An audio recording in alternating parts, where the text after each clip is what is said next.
विरोधी पक्ष फुडारी राहुल गांधी हांणी 4 जून 2026 दिसा व्हिडिओ कॉन्फरन्सवरवी उत्तराखंडातल्या पौरी गढवाल हांगा झालेल्या माजी सैनिक आणि निमसरकारी सैनिकांच्या बसकेक संबोधित केले। व्यवस्था बनाई कि अगर ऐसी बात हो, जैसे 2-3 दिन से रोज बारिश हो रही है, तो तब ये था कि भाई लाइव हम सबको राहुल जी संबोधित कर सकें। इस बहुत महत्वपूर्ण मौके पर, जबकि हमारे सैन्य बहुल प्रदेश में राहुल जी आप सबको, हम सबको संबोधित करना चाहते थे।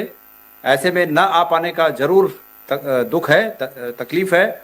दोबारा आने की बात राहुल जी ने की है, अभी वो खुद कहेंगे। मैं आमंत्रित करता हूं आदरणीय राहुल गांधी जी को। आदरणीय नेता प्रतिपक्ष हैं और निश्चित रूप में नाउम्मीदों की उम्मीद है। इस देश में, इस प्रदेश में जिस प्रकार से भ्रष्टाचार और तानाशाही के खिलाफ वो अपनी आवाज़ बुलंद किए हुए हैं, मैं उम्मीद करता हूं कि वो अपने संबोधन से हम सबको आशीर्वाद स्वरूप अपने वचनों से अनुग्रहित करने का कष्ट करेंगे। आदरणीय राहुल गांधी जी। धन्यवाद गोटियाल जी। मैं स्टेज पर सारे वरिष्ठ नेताओं का स्वागत करता हूं। एक्स सर्विसमैन भाइयों का, बहनों का मैं स्वागत करता हूं। सबसे पहले मैं माफ़ी मांगना चाहता हूं। बड़े एक्सपेक्टेशन के साथ मैं निकला था।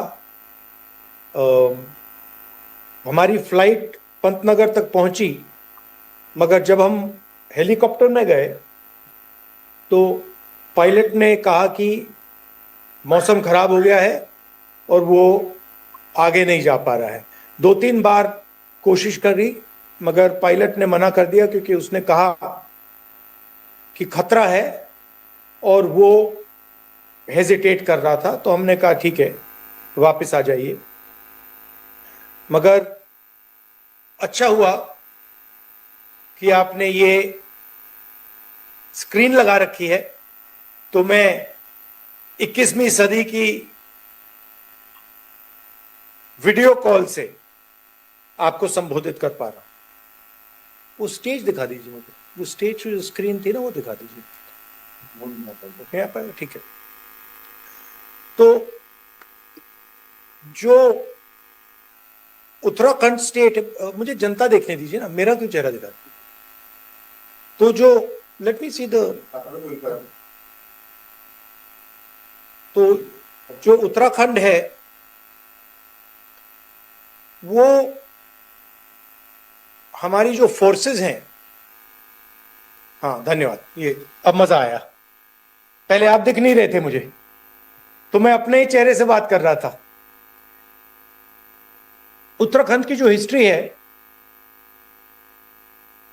फोर्सेस में आपने अपने लोग भेजे हैं, हिस्टोरिकली भेजे हैं, और जब भी हिंदुस्तान को जरूरत हुई, किसी भी युद्ध में, किसी भी बॉर्डर में, रेगिस्तान में, पहाड़ों पर, आपने इस देश की रक्षा की है।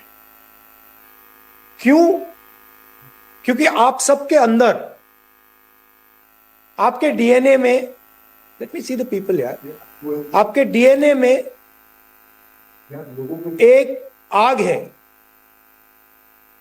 देशभक्ति की आग, और वो शायद उत्तराखंड के हर युवा में, हर बुजुर्ग में, हर व्यक्ति के अंदर है।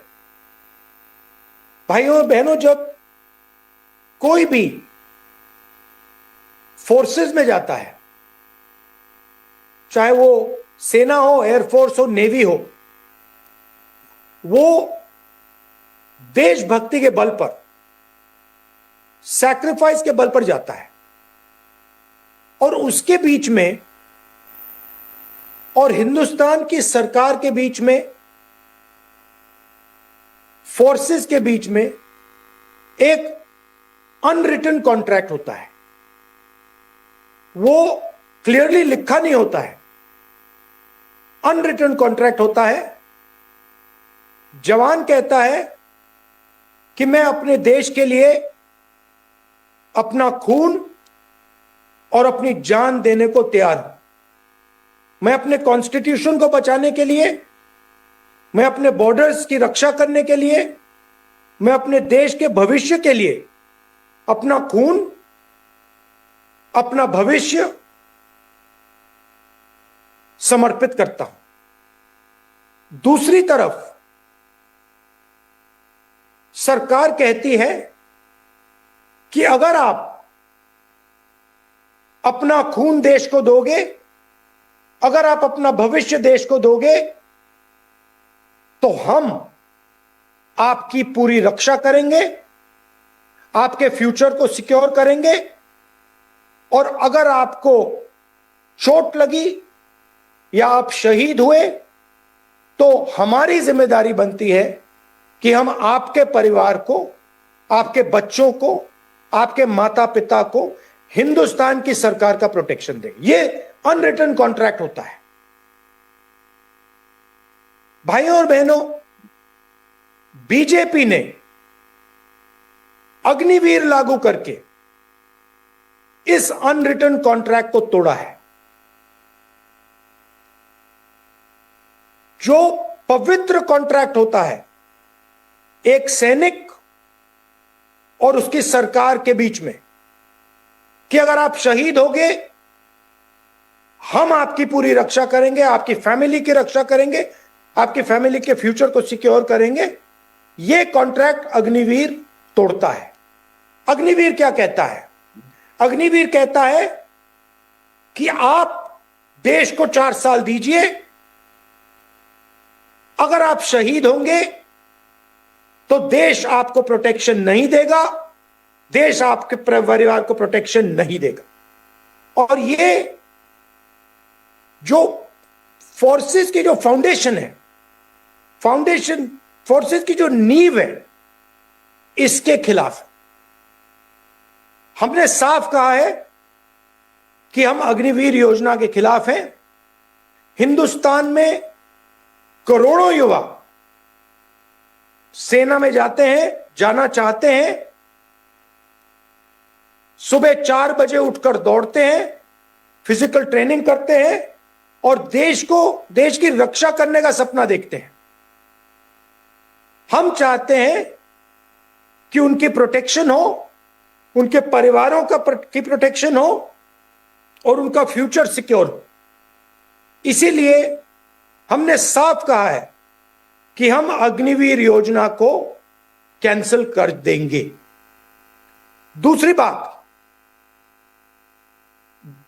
बात